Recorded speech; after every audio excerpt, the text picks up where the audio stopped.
What's up, everybody? Welcome to another episode of Yala, your thrice weekly podcast where we talk about the hottest news and the buzziest topics with a touch of what, Terrence? Good old humor. Good old humor, man. The end of the week episode. How was your week, brah? It's okay. Been quite busy, but yeah. You feeling the festive cheer, no? I think it's that season where you start to hear the Mariah Carey "All I Want for Christmas." Oh, you're already hearing it? Ringing.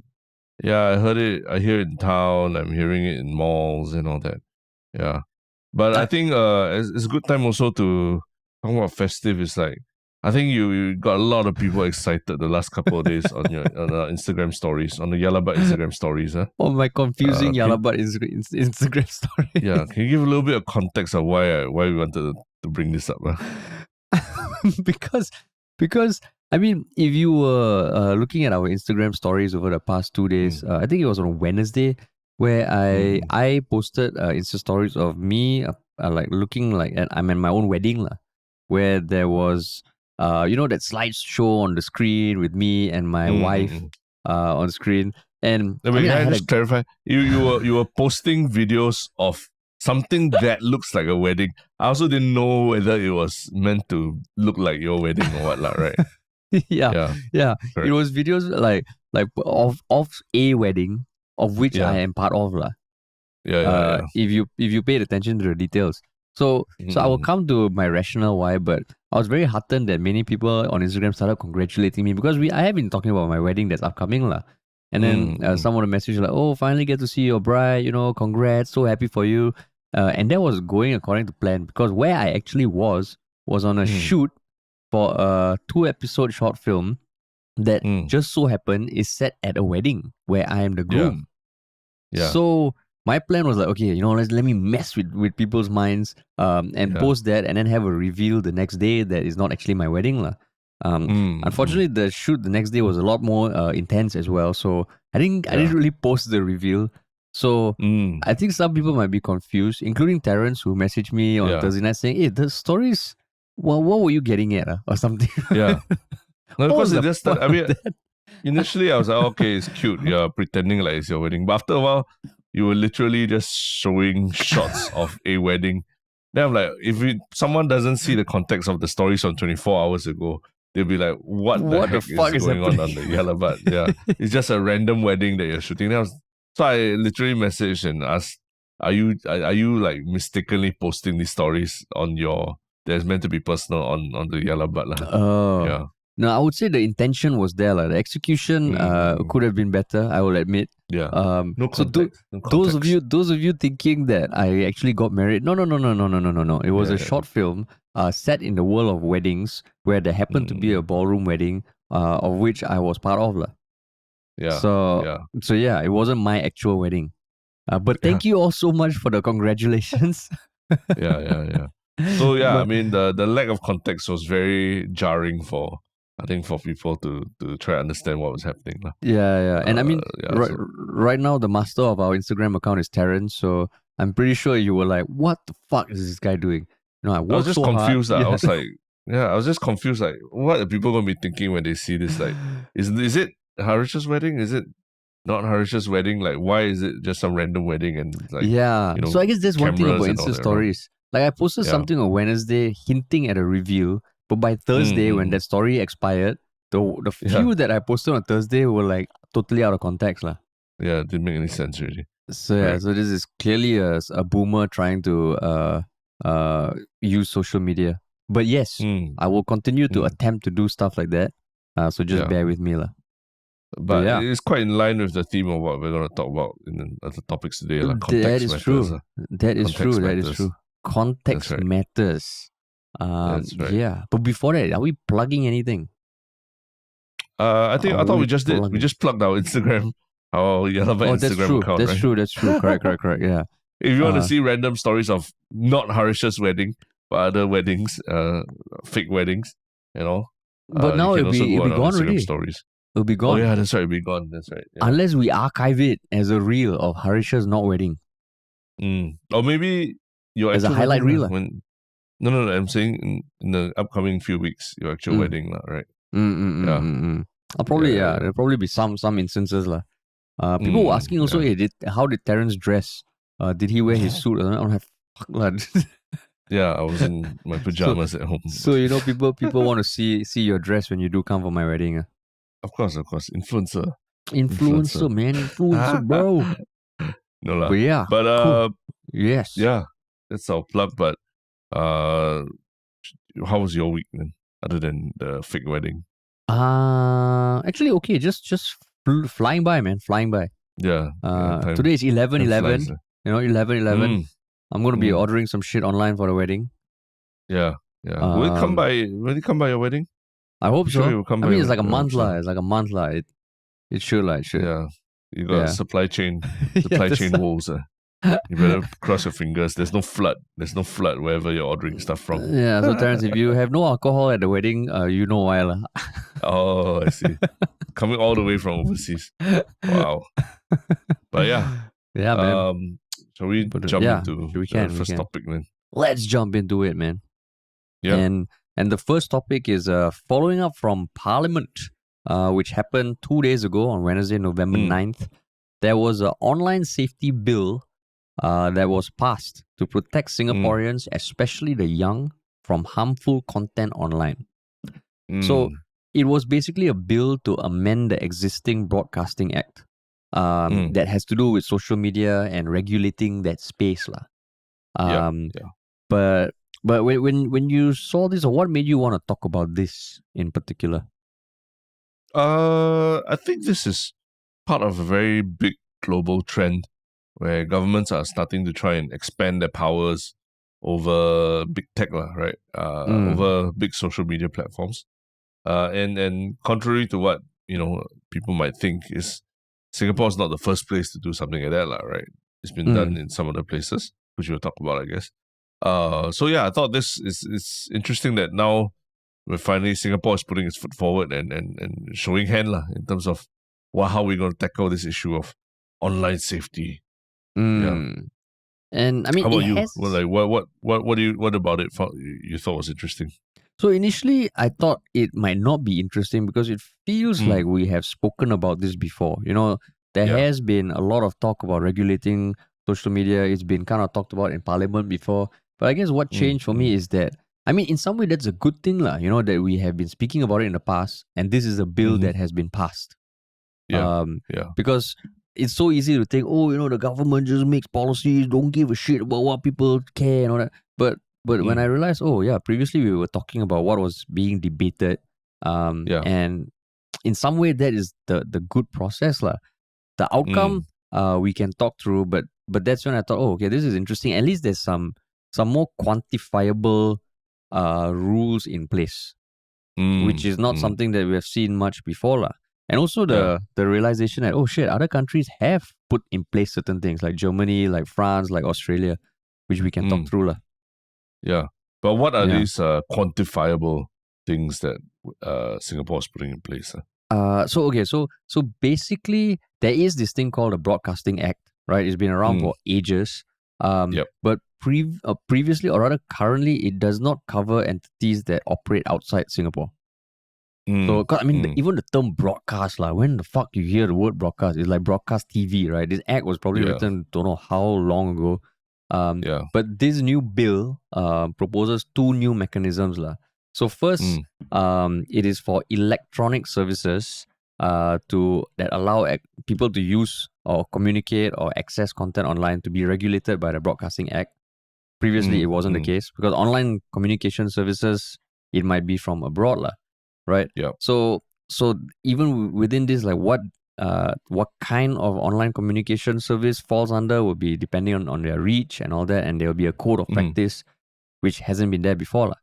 Then the second one is that social media services, which is a type of online communication service, I guess, will also need to be regulated and have their own rules, which include like taking down content that is deemed egregious, egregious, Egregious. Fuck, I said, did I just say egregious? Yeah. Fucking hell. It's okay. Yeah, understood. Egregious. It's still. No. Yeah, I think- understood it. It's still better than omelette. No. In my mind, it was like gregarious, egregious. No, egregious. I've said that word so many times before. Yeah, egregious content. So social media services also will have certain fines in place if they don't take down egregious content. So generally the big thing is that, okay, now these online platforms are going to have rules for them. And one of the things was like, I think they can be fined up to $1 million, which means like Facebook, TikTok, they can be fined if they don't take down or if there's no response or solution to something that is highlighted as egregious. And then the internet service providers, so like your Singtel, StarHub, and M1s, they can be fined for up to 500,000 if they fail to block any service that IMDA says request to block for posting egregious content. That's generally the broad thing. If I missed out anything, Terrence, please add on. No, I think this the nuts and bolts of everything. But it basically means like, if there's something that the government or IMDA deems objectionable, they can tell Facebook, take it down. And if Facebook refuses to comply, they can tell Singtel or StarHub to block access to Facebook. Which sounds crazy in theory, right? But that's basically essentially the power that this bill will pass up, will give to IMDA to do, right? Yeah. I think previously it's always been much more ambiguous, right? And there was a lot of pushback from platforms like Facebook and all about when POFMA was first put forward, right? Where POFMA, they were forced to publish a clarification on Facebook, next to the post itself, whenever something was deemed fake news by the government. And I think we all talked about it before, where even the language of that posting of that clarification felt very very disgruntled Facebook doing it, What was the it? laws of Singapore. I'm paraphrasing, but it was something like the laws of Singapore, of your government, require us to post this addendum, to this thing to clarify that it is not true. Something like that, So it was still very much like laying it on the hands of on the feet of the government to tell people that this is not fake news and this is fake news and you shouldn't listen to it, But this one seems to be much more sweeping, much more powerful, much more power given to the IMDA to just say, hey, this is not right. You have hours to take this down. If you refuse to comply, the whole country will not have your social media platform, access to your platform for a while. So that's why it feels like, I think there's a general sense of we're going towards a more like 1984 police state kind of feel to it. There is that sentiment that I'm seeing online when people are responding to this. Yeah. And I mean, this bill wasn't just passed without any kind of like questioning. Apparently, there were 16 MPs that posed questions. So generally around like, okay, what are other types of OCSs? Because, we need acronyms. So online communication service. This one specifies on communication services with reach and social media platforms. But they were saying, okay, what about other platforms? But Jotio, who was the person championing the bill, said that IMDA will talk to these services first to decide whether they fall within the category. Then also private comms. Like, why aren't private chats or private Telegram groups or anything, do they fall under the regulation? So what I understand is that there's also certain criteria that will deem something to be public or private. And if it is deemed private, then it doesn't fall under it. Yeah. So I think they're saying private messaging apps, right? No. Yeah. Right now, no issue. But when you say, let's say a Facebook group that only accepts, is a private Facebook group, is it necessarily private? I think that's where they're saying that it kind of depends on how they're allowing people to join the group, right? Yeah. Like if anybody can join a group, does that really mean that the group is private just because it says it's private, right? Yeah. So I think some examples you can think of are like Healing the Divide, for example, right? Yeah. It's a very big group of people. They say anybody can join a group. It's okay to join it. So does that really make it a private group of individuals who are sharing this kind of content, or is it a public group? That's the big question. Yeah. And I guess that also applies to, those COVID groups, those COVID anti-vaccine groups and all that came up. I mean, I joined a few at some point just to... Yeah, Healing the Divide. Healing the Divide is Healing that. the Divide. Correct. Yeah. Healing the Divide. So it's one of those things that you don't have to... You can join, there's nothing that proves an obstacle. I mean, you can join. So groups will be deemed private or not, lah. Yeah. So I mean, this has come after months of being tabled in October, I think in March, in July. But what have you seen online in terms of the reactions? Yeah, like I mentioned, a lot of people are saying they're criticizing the overreach of this act. In the sense that won't it force? Does it mean that? I mean, now it seems like the IMDA or the government is the chief arbiter of what is allowed and what's not allowed, lah. And they can decide.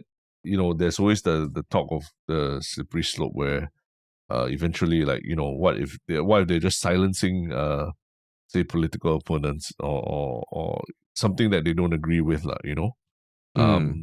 So there are, it's true, lah, that there are some gray areas that exist. Even when you say racial/religious content, right? For example, I think the example that Josephine Teo brought up was during COVID, when there was someone created a meme saying that because there was a shortage of toilet paper in a lot of supermarkets, right?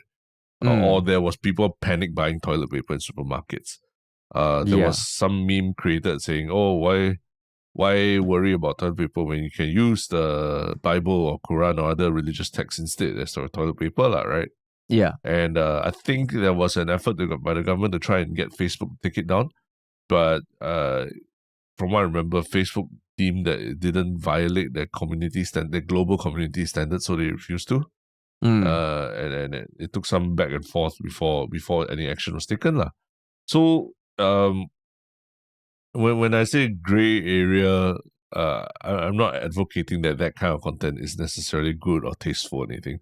I'm just saying that what the global HQ for a social media company like Facebook or Twitter or what they deem to be acceptable might not be acceptable in Singapore, and that's where the tension comes in, right?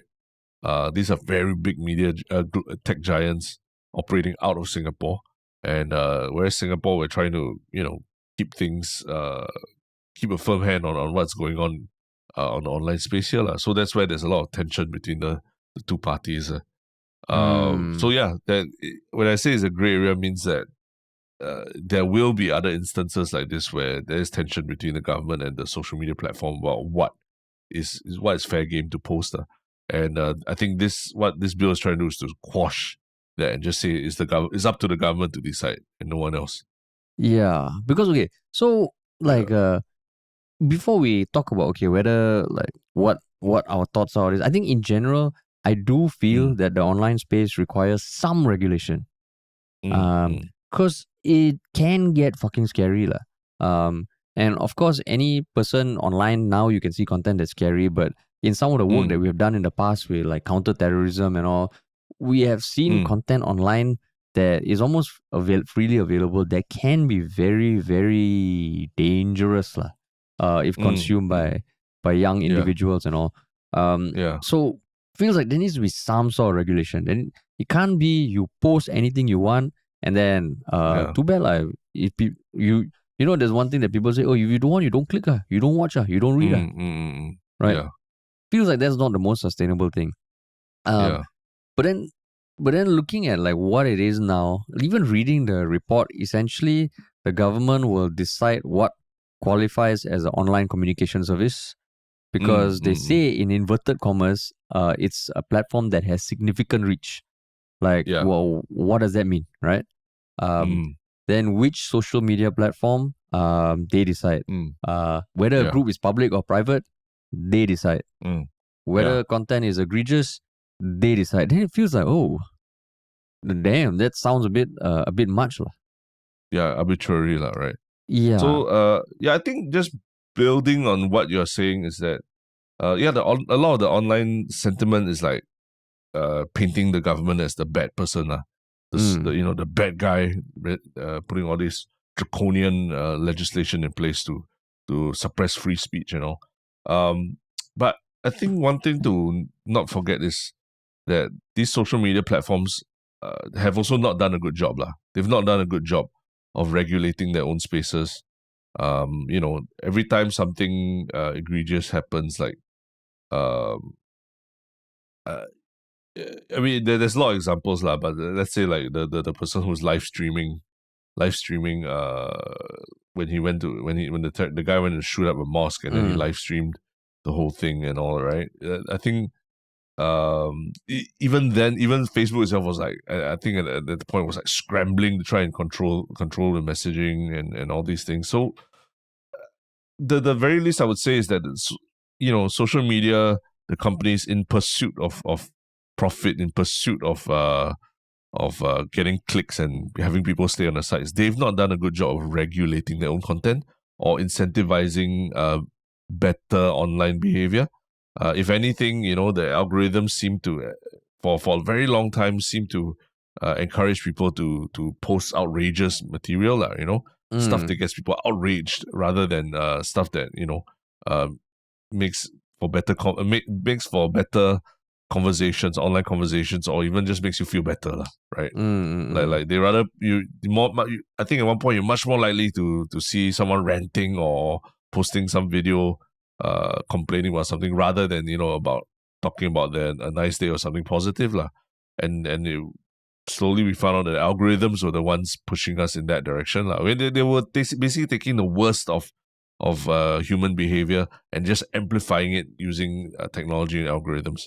And then saying that, oh, this is what free speech is about, And personally, I don't agree with that approach where there's basically, they just basically let social media firms do anything they want, and then if anything goes wrong, they just say, oh, that's just how algorithm works. We're just building on what people already want to see, and they themselves are the one who make the decisions to click. Because I think, like I've always thought, is that what I've always thought is that social media is such a it's still a very new thing. We're still just scratching the surface of how it's affecting us as a society and all, and not being careful about how it affects us as a society and how it affects us mentally and emotionally and psychologically and all. It's just been very irresponsible behavior on the part of social media firms. So the government needing to step in and do this, and maybe they are overreaching. Maybe everything still seems a bit arbitrary. Unfortunately, they had to do something. I think stuff has to be done. So basically you're saying that the government always told the social media platforms, hey guys, I think you should do a better job, just here's a gentle reminder, to enforce something, and they're like, yeah, whatever G, we're just a platform, we're just an algorithm. And then now the government is saying, hey, fuck you all, okay? We give you 2 years, we give you 3 years to do shit, and this shit is still happening. You know what? Screw all of you. I'm laying the law. No, I don't even know if the government knew the scale of the problem, what the scale of the problem would be earlier in the last few years. Until the last few years happened. You don't think so? I mean, you think about the people who are making the decisions about all these things, a lot of them are also much older, They're not necessarily digital natives and all. They see the issues or they read about it, but they might not experience it themselves. Like, I mean, if someone told you about some trend on TikTok and all that, would it be the most immediate thing on your mind? You mean whether whether it clicks, or I'm like, what the fuck are people doing this trend thing now? Yeah. I mean, TikTok to me still feels like such a wild west. I really don't understand so many aspects of it, Whereas for Facebook and YouTube, I feel a little more I'm not say comfortable. I understand how it works and all these things, but TikTok to me is still like a whole new animal. So, you got to remember that a lot of people running the governments as well. For a long time, they were also grappling with what social media is and how it affects the people of the country, or young people especially. Hey bro, you go see all the politicians on TikTok. We are the ones who don't understand, man. Look at them, man. Lawrence Wong, Ong They've got Ikang. teams, interns, everyone who helps them. No, They've they got do everything budgets, themselves, dude. They are heroes. They are angels. So they say, lah. So Yeah, they they are say. multitask extraordinaires. No, lah. Come on. Yeah. But We I know mean, the truth, lah. I mean, you've interacted with civil servants and you know how everyone scrambles when a VIP walks in the room. Sometimes it's quite comical, when you see things like that. If you're not in the public sector, especially, yeah, and then you see how civil servants scramble when the boss or someone says something, and then they're like, wow, everyone just like it's like all hands on deck. Let's solve the problem now. That yeah. kind of thing. I mean, just to But that's an aside. segue a little bit about politicians and how they talk. Just so Mm. happens that as of now, we are confirmed to have a minister of state coming onto our podcast next week. Yeah. Coming onto our podcast next week. Plans. It's in the plans, man. So you will literally see an MP or hear how him or her talks. Yeah. But I've been just talking about this for you, like, where do you see what do you think where do you think the responsibility should lie, lah? Like right now, between the government, between the social media platforms, who should be taking the larger share of the responsibility for all the online harms that have occurred to us as a whole generation of social media users? I mean, I also do feel that for the longest time, the social media platforms did not do enough, lah. I think seeing the arguments in the past saying, okay, which Facebook, Spotify, even Twitter has said quite often is that we are a platform and we cannot be held responsible for things that people post. Over time, we've seen that is not the case. I think it was first YouTube. YouTube was the first one who cowed out and said, okay, we need to do something. It caused a lot of backlash amongst the creators. Then it was, I think, Facebook after the Christchurch massacre. Then Spotify recently, right? Twitter. What's Spotify's case? Sorry. With Joe Rogan and all the backlash and COVID misinformation. Right. And for the longest time, they always said, okay, we are a platform. We are not going to have influence on editorial. You don't believe in it. If you're an employee, you can walk off for the longest time. But the most recent thing is they formed a committee to kind of curb harmful content on Spotify, an internal committee. Yeah. Right? I think after the Christchurch massacre, I think Facebook hired like 10 or 20,000 human like kind of evaluators to curb shit that is posted on Facebook. Like YouTube has updated their algorithm. Twitter is interesting. Like, we are seeing all these countries clamp down at the time when the new CEO is all about free speech. The town square of the internet. So it's going to be interesting to see how Twitter of all kind of fits into like the laws of not just Singapore but other countries as well. So that is the landscape. So I think like I also do feel that the government can't sit back and do nothing. And even though reading this is like, wow, they decide this, they decide that, they decide this. I wish it wasn't this way, but at this point, feels like there's no other solution. The one thing that I was curious is because they gave the examples of Germany, where I think you can be fined up to 2 million euros. Australia, where you have to take down things that are deemed harmful within 24 hours. Like, what is the setup there? And apparently in Germany, it is the Network Enforcement Act, which was passed recently as well. They target social media platforms with 2 million users or more. They have to remove content within 24 hours. Maximum fine of 50 million euros. So that also got a lot of backlash because it is decided by the government. It is a Network Enforcement Act, and I believe that similar to Singapore, the people who are the final decision makers part of government. Then I was like, Australia, they tend to be more consumer friendly. So they also have an act, and it is governed by the E-Safety Commissioner, which it says is an independent entity. But then on their website, it says it's an independent statutory office supported by the Australian Communications and Media Authority. So then I feel like if it's independent, it's supported by the government, that means it's still government, right? The reason why I bring that up is because it feels like maybe the sweet spot is a third party objective regulator or arbitrator who decides what is right or what is wrong. But I mean, previously we were hoping yeah. that it would be the courts, right, for POFMA. Yeah. Because I think a lot of people are saying that, yeah, POFMA, I mean, regulating the speech is fine, but it should be decided ideally by a court where, you know, both sides can challenge the legality of everything. But POFMA, that's why POFMA has been criticized for, you know, again, you know, feeling like it's just one side of the one side that has the power to arbitrate what's real and what's fake news, right? Yeah. And I mean, right now, POFMA is a committee, right?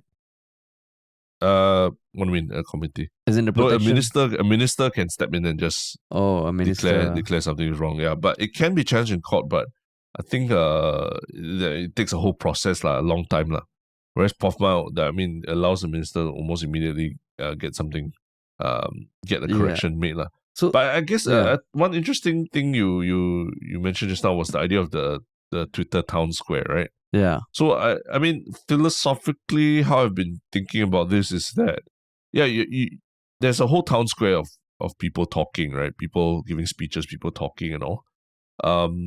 But the thing is that everyone, if there are a lot of people talking, who can you actually hear, right?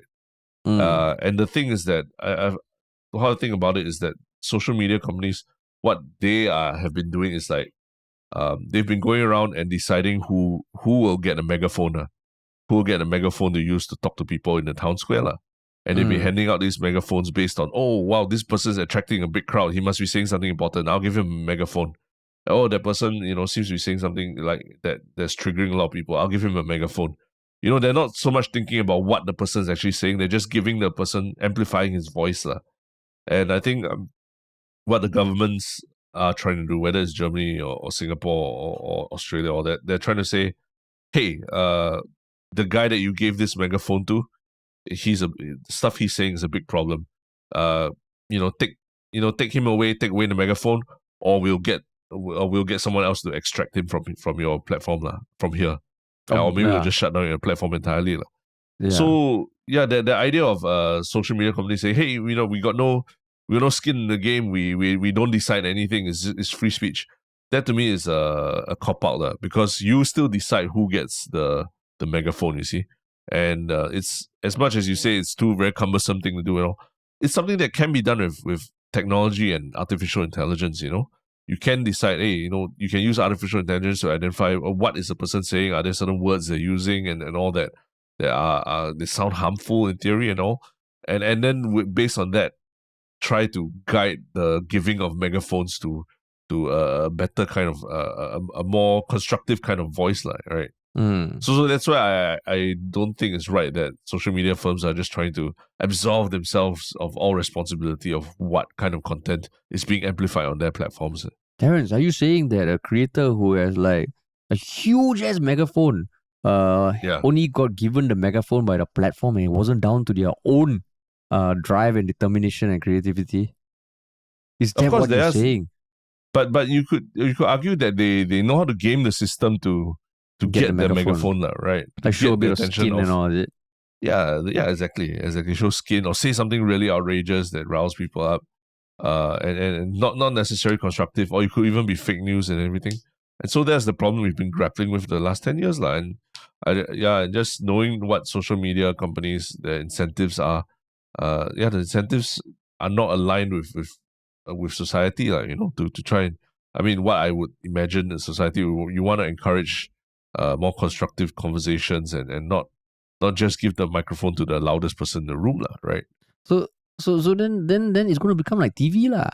Social media is going to become like TV, where there's going to be ratings. You know, there's going to be like I don't know. It just feels like then it'll feel less exciting, right? You feel then how to spur on innovation? How to scratch that itch that people want to have scratched? In terms of posting whatever they want and all. I mean, I think TV is a bit different because the structure, the business model, everything of TV, it still has to go through networks, right? They are regulated, where content is regulated by the government much more closely, right? And they already have very established rules and guidelines to follow. Whereas when we talk about user-generated content, you can't expect every post to be regulated immediately by the government or whatnot, right? Mm. So this is the government reacting whenever there's a post that they deem offensive. So it's only after it's published then they react. Whereas TV is like before it even goes on TV, it already has passed a few rounds of checks. And I think that's also one of the criticisms here is that won't this, a lot of people are asking, won't this act actually encourage social media firms to self-censor in some sense, police the content much more themselves, or even like because they have a risk of getting fined or getting shut down, they will actually they won't even dare to go near content that is just still within the boundary but pushing the edges a little bit, right? Is it going to silence, that kind of thing? And I think that's a legitimate concern. So that's why I think it's important that we look at the fine detail, like how are they determining what is harmful content, or how many, when you say a big group like Healing the Divide, like how big is a big group? Because I mean, I think in Germany, under the Network Enforcement Act, it's like if your social media site has like more than 2 million users, it's considered, then it falls under that category. But for, let's say in Singapore, there's a Telegram group of like 10,000 users. Is that considered a big enough group that it needs to be regulated? So these are all questions that should be asked. Yeah, that I think the MPs, a lot of MPs have been asking as well, right? But dude, go one very short answer. You tell me all this grandfather story about how to solve the problem. You know what the answer is, or not? For people who want to create content, the metaverse. No, okay, and realistically, I also feel that this sort of regulation is coming now and probably getting more urgent because at some point we are going to be doing stuff in like the VR AR space lah. And if we can't even get our shit together for the 2D space, then the metaverse how? And I mean, I just happened to be hosting some panel like a few weeks ago for some video talking about the metaverse and the challenges, and that was the first time that I came across these cases of like people getting harassed in the metaverse. Like they wear the Oculus Rift, they have those hand whatever things you call, which replicates your hands in the VR space, right? And in these rooms where you have your avatars and all, there are more and more cases of people being sexually harassed by other avatars. So then what happens there? Like who? You can't even identify who is that avatar, and they are sexually harassing you in the metaverse, no? So then do the rules of the real world apply in the metaverse? So it feels like there's going to be a whole onslaught of regulation there, and that is going to become the new Wild Wild West. Social media is going to become the new TV lah. Of course, in a different way. So that's why it feels like, okay, I mean, in some sense, like look at us also, right? Would we ever write the stuff that we say on this podcast on Facebook? I wouldn't. But a podcast is a new format where it allows a bit more freedom of expression lah. So and the laying of ground of context, right? Like the laying something of context. short that you post on Facebook that is a very outrageous statement. It's very different from us sitting here and discussing something outrageous that someone said, right? Yeah, I mean, even if we put the transcript of our podcast, probably if we copy and paste on Facebook, it could go wrong. People take one paragraph out and be like, "What the fuck is people saying?" Yeah, correct. Which is actually also very relevant to our next topic, but yeah. But I mean, But I mean, that was all. That was all. I mean, it's interesting, and I'm curious how people are reacting to this. Of course, some people might not give a shit, Might not give a shit. But it will affect everyone, for sure. It will affect the content that you see that you have access to in Singapore. So yeah, let's keep an eye on the what happens here. The moment you hear me asking Terrence to fuck off less on a podcast, more and more to the point that I don't say it, right? Then like, oh, it's encroaching on us, man. It's encroaching. Self-censorship. Self-censorship. So we should do a yearly or monthly tally. I think someone suggested that, right? The newsletter, have an ongoing count of how many times Harish tells Terrence to fuck off for that week. Yeah. Yes. That's there is that tally the bench, that someone has suggested. Yeah. But yeah, I mean, maybe it's a good time to segue also to our goofy topic where we are talking about a new platform, a podcast and some people talking about something that could have possibly been taken out of context a little bit. And what is this big hoo-ha? It is a recent podcast published by Hush, which covers the realm of cheating in relationships, lah. So it is a 36-minute podcast that exists in audio and video form.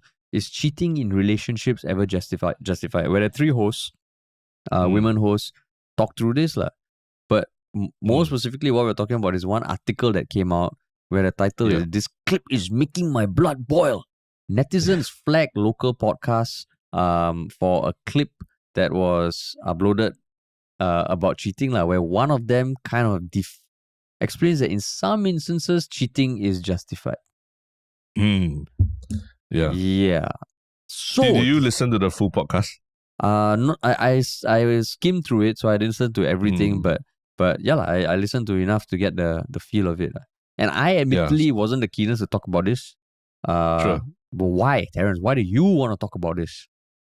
I mean, yeah, because I wanted to confront you with the existential questions before you enter into holy matrimony for the rest of your life as well.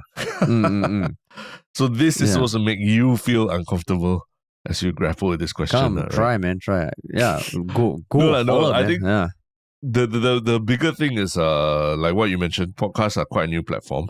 A new platform even for a big media player like the national broadcaster MediaCorp, right? So I think there's been some criticism of this, saying that, hey, if this is a MediaCorp produced podcast that is under the umbrella of MediaCorp and most likely funded by public money. I mean, MediaCorp is funded by public money, right? The government money and all. Should they be posting content that seems to justify or at least make excuses for very immoral behaviors, like cheating? Because don't forget, Singapore, we've gone to the extent of banning like Madison. Is it Madison Avenue? Ashley Madison. Madison Avenue. Apa lah, Terence. Ashley Madison, which, if you recall, was a website that paired people who were in, or at least paired married people. It was like a matchmaking website for married people, right? Yeah. So there was a talk that there is the sentiment that it's a website that encourages or at least allows for people to cheat on their marriages, and also it was actually banned from Singapore, from coming to Singapore, from opening in Singapore. Yeah. So we are a country that takes our moral standings very seriously. And to have a podcast that's funded by a national broadcaster actually even give a hint of saying that cheating is justifiable. Should that be the case? Should we even allow this kind of conversation to be published? So there's a big question. The full context is that the video on YouTube and the podcast is 38 minutes long. The video that got a lot of backlash was a 1-minute excerpt uploaded on TikTok that got about 55,000 views in one day. And then the podcasters took it down. And then they posted saying that, what did they clarify? Editor's note, we'd like to clarify that we're not justifying that cheating, having an affair is okay. In the full episode, we delve into several perspectives. Hope you can give the full episode a chance for the full context. So basically, I mean, like, it's one of those things that. So you said you wanted to make me uncomfortable before I go into marriage. What did you want to make me uncomfortable? You're gonna ask me about the question, is it? Yeah. Just to pose I think you the question. Fucked up, I think cheating's fucked up. Is it justifiable? Is it ever justifiable? No. No. But you can redeem yourself. Hard no. Okay, so no. that's what they've also that's what some of them say, right? But one of them said that it's not a hard no for them, Yeah, one of the hosts, right? But can you explain your high moral ground that you're standing on? Like, no. Don't give me this high moral ground. No, the thing is, the cheating, like, I would say at no point is it justified. But am I saying at no point is it something that people can never atone or redeem themselves for? No, also. But to me, cheating, there's so many steps that come before like you reach cheating level. And that whole thing is like, oh, it just happened. Fuck that shit. And throw it out the window. I don't believe in that. You're drunk at a club, No, You're so then having you fun fucked with up. your friends. Then you accept responsibility that you fucked up, but you don't try and defend it. People make mistakes. You were I'm not drunk, saying you were under the influence of alcohol, and yeah, you yeah. weren't thinking No, straight. I'm not standing on an ivory tower saying, "Oh, I will never cheat." Who knows what can happen, right? But I So don't think it is. there's possibility you will cheat. That's what you're I mean, saying. like I won't rule out anything, right? I'm not perfect or anything, but I would say You might that accidentally fall into some woman's arms and then that's accidentally kiss her. That's what yeah, could happen. That's what you're saying. my pants accidentally Open. come off. Yeah, and then her pants also accidentally come off. No, Which even surprisingly has been used as a defense for in the Middle East, alleged rape before. Yeah. No, Yeah. I think it's more to that if it happens, then it's a big fuck up. Like you can't justify it. It's just a fuck up, and you accept responsibility. I'm not saying it will never happen. But yeah, so that's my stance. What about you? What about you? No, yeah. It's morally, it's never justifiable, lah. Yeah. It's morally wrong, and like you, there's always a certain point where someone makes a decision, however small. Or should I go out tonight? Should I have this drink? Should I talk to the person? Should I reply the message? There's always a certain point where you were sober and you could have said, no, it could put me in a situation where some shit could happen. Yeah. So yeah, there's it's like you, I think it is a situation of you fucked up and don't try and justify it by saying, oh, because I think, yeah, it's when people are saying, oh, it's justified because the relationship was toxic or I wasn't being treated well in my relationship. That's where I think it's pretty fucked up, right? Yeah. You know, like you said, if someone fucked up, if someone cheated, they made a mistake. Yeah, I think the most important thing is to acknowledge it. It's about you. It's you made a mistake, and not about putting the blame and trying to gaslight the other party, saying that it's because it's the way you treated me and all that, Yeah. You know, yeah. I think that's the really evil thing, and that's what I think people are responding to in the responses that of these three podcast hosts have done, in the sense that they were saying, I think the big, I did listen to the whole thing, and then a lot of them are saying that it is morally wrong, it's wrong, and if someone cheats on me, I would dump him straight away and all that. But they are at the same time, maybe they are giving a bit too much leeway to their friends who have cheated before and have justified it by saying that they were in a toxic relationship, and that's why they were looking for love, right? Yeah. Elsewhere. Yeah. So yeah, in a sense, is giving I think giving them a way out of actually being a bit more introspective and trying to acknowledge responsibility for something wrong that they've done.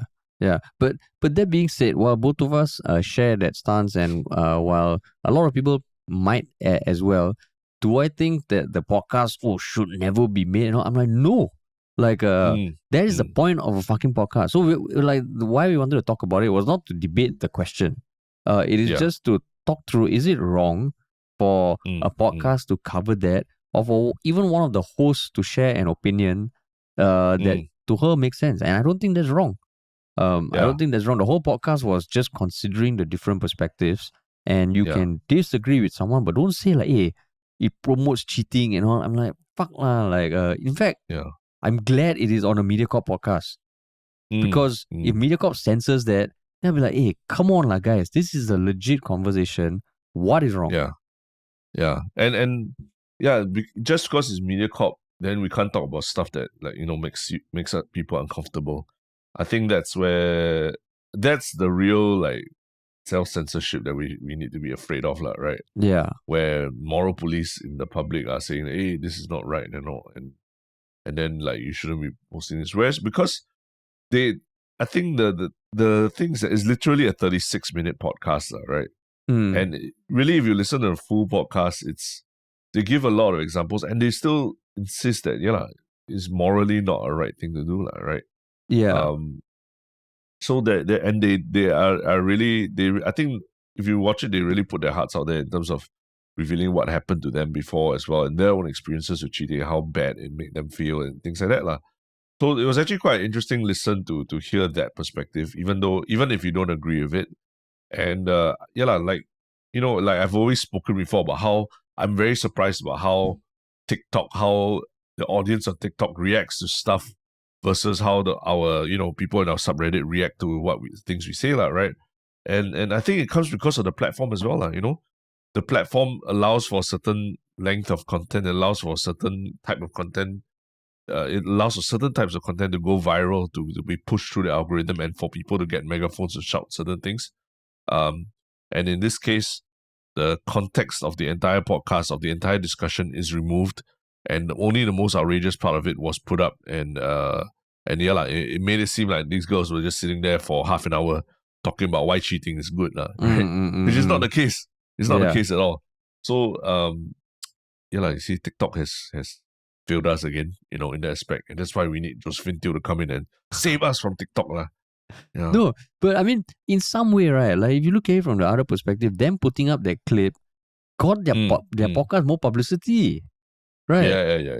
They got 55,000 views overnight. We are talking about it. Our listeners are now, maybe if they haven't heard of it, they would have heard. So then it becomes a thing like, oh shit, was it a conscious thing? Was it something that they knew would get traction? That's why I was surprised that they deleted the video. I would rather you wanted them to leave it up. Yeah, leave it up. Because that is what was said. If people want to make judgments based on that, then you just point them to watch the whole thing. So when they took whereas it down, you take it down, you're sort of admitting like, oh there's something wrong. Yeah. Don't take it down, man. Like conversations like that are important to have because it is a human thing. Maybe when I was younger, I'd be like, oh, I will never fuck up. But now I don't fucking know, right? You never know. No one is perfect. Shit can happen. And it is that sort of conversations that is the reason why podcasts exist. So don't take it down, guys. Yeah. Leave it. So I would say, people don't be so, ideally did not be so ready to readying the pitchforks at these three young ladies for that little short clip that you saw. And give it a chance, give it a whirl, give it a listen. And you sort of see their perspective. You don't have to agree with it, but there are parts that you will also agree with them on. You know? And I think one of them gives a very Singaporean example of how she cheated on her NS boyfriend when she was starting work and then the boyfriend was entering NS, and how fucked up it made her feel and made her promise that she would never do something like that again in the relationship.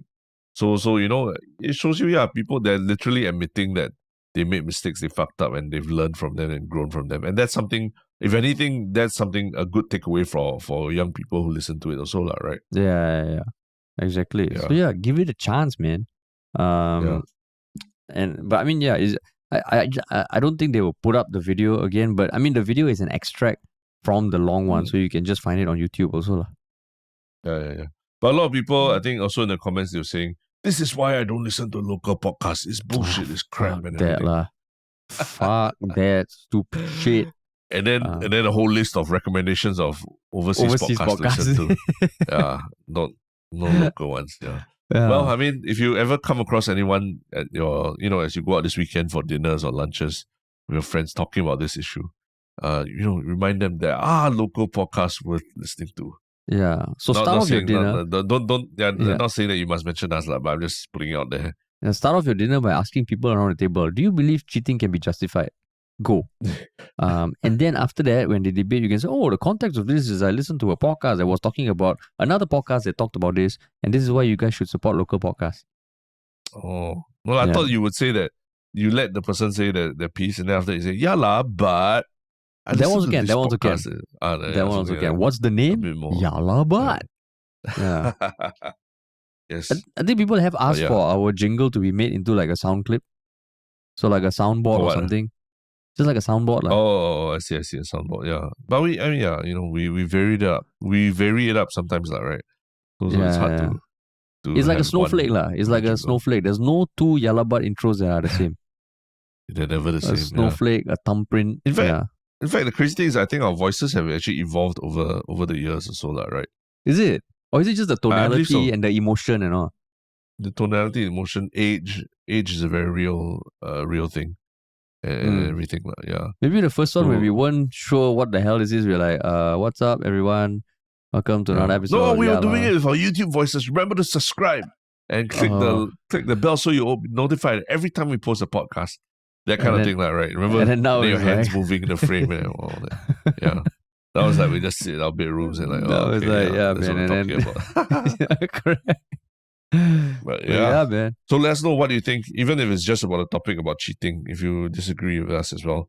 Tell us why we should get off our moral high horse and join you down there. Yeah, exactly. Yeah. But yeah. But cool. But I mean, yeah, this is it's a interesting question. Both the content as well as the how people are dealing with the content. These are all interesting things to talk about. But yes, cool. So onto our one Shiok comment of the week, man. Terrence, do you have your one Shiok comment? I need to pull it up. Do you have yours in front of you? Yes. Yeah, go for it. I mean, like, it was the topic that we talked about. The IKEA threatens to sue a horror game developer on Reddit. Because I think when we were talking about it, we would say how, okay, maybe they settle out of court, or then you just kill it on your own. You buy it and then you kill it. But someone like Book and Cook just had a very simple suggestion, like, oh, they should buy the game and use it as an advertisement platform. Use IKEA products to hack zombies, which I thought, hey, fuck, that would be a cool idea, man. You just make it a fun way to discover your products. Yeah. Actually, there's so many ways that IKEA could have used the publicity rather than just a cease and desist letter. That would be cool, man. This bed sheet, is 400 Egyptian thread count. Definitely can contain a zombie if you throw it over. Yeah. So that's cool. My one Shiok comment is actually from our YouTube channel, because we do post short clips of the podcast on our YouTube, and surprisingly, a couple of responses we've gotten have been a lot longer than the usual YouTube comment. And it was in relation to the question we posed was, should we hold the government responsible for what happened in Itaewon, right? The Itaewon Hollywood Halloween crowd crush. And yeah, there have been a couple of comments from K Bow Wow 75 and Ophelia just debating, and one side saying that it's an unpopular opinion, but the victims are the ones responsible. Then the other side saying that I can't get behind the notion that the city shouldn't be held responsible, And then they list out the very long arguments and reasons why. So I was very pleasantly surprised that YouTube, there are a lot of people still posting long comments and long justifications for their thinking. So yeah, it's a nice surprise to see. And yeah, if you're interested in that topic as well, do check out our YouTube channel. Oh, nice. Yeah. Okay, cool. And what is your one Shiok thing to send people off the weekend? My one Shiok thing, I think there was just one of those days this week where I just wanted to just veg out and listen to some nice music, but also not just listen audio, but also have watch live performances lah. So then I just went back to this one channel that I used to listen quite a bit.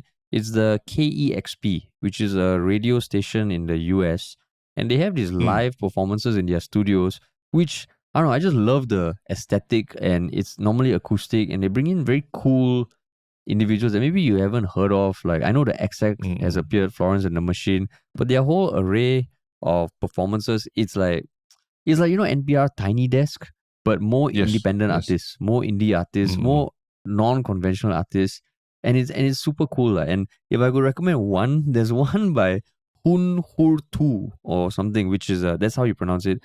It's like a Mongolian, if I believe, a Mongolian rock band where they sing with their they have all these interesting instruments and costumes, and they sing it, and it's in their studio, and it looks fucking epic. And it's like very otherworldly music.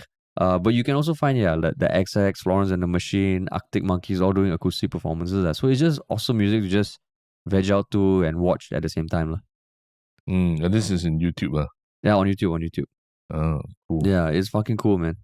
How often do they post content? Good question. I think they still post quite regularly. Their latest one was 12 hours ago. Oh, okay. So it's very it's happening. Yeah, it's regular. But it's good shit, man. It's good shit. Cool. Yeah. What about you, man? It's not something to really veg out on. But actually, on Reddit, I found a subreddit that I have found quite interesting in the last couple of weeks. It's the Ask Singapore subreddit. So typically, even for Yellow Bud, when we're researching articles, we go to we go to the Singapore subreddit, right? And there's a lot of news articles, a lot of quite serious discussions. But the Ask Singapore subreddit, which is separate, if you go there, they ask a lot more, innocuous questions, a lot more discussions about day-to-day living in Singapore. So, for example, it really varies. Like people asking plant-based meat. What are your thoughts about plant-based meat? And then you get a lot of discussion about that. People asking, about what are some of the quality of life tips you have in Singapore, to make your little hacks that you make your quality of life better. Or they even ask, there's some really dark ones out there where people talk about how to cope with grief after an abortion. And that's literally like a 20-year-old lady who's just gone through an abortion, and then her boyfriend left her and all that. And she details the entire process, and then, she talks about and asks for advice on how to deal with the grief dealing with that. So, there are a lot of people who are out there not only giving honest advice or feedback, but they're also asking questions about how to live in Singapore. And there have been quite a couple of interesting threads in the past week talking about, parents in Singapore, why do you all choose to have kids, what are the hidden treasures in Singapore that you would recommend for people to try, for people who think Singapore is boring.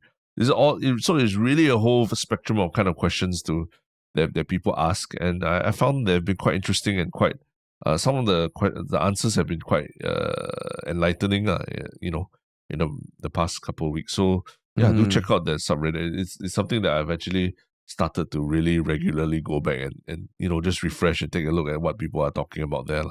Well, that's like the complete polar opposite to like Hardware Zone or something, where just so happened when doing research for previous podcasts, one forum I saw was, who is the hottest Singapore newscaster? You might get those kind of questions on. I'm not saying that you won't get these kind of questions on this subreddit, but that you will also get stuff that is a bit more heartwarming, a bit sometimes a bit more depressing also. Yeah, it's just interesting as a space to check out. Nice. Yeah. So you can actually read that while listening to the KEXP music. Yeah, then you'll be two chilling Shiok out. Things. Yeah, like simultaneously as well. Yeah. Two Shiok Things combine, then multiply and procreate. You complete two Shiok Things with one stone. Exactly. Okay. Kill. That didn't work. That didn't work. Yeah. But yeah, cool, man. all right. This is the end of the week, and talk to y'all soon.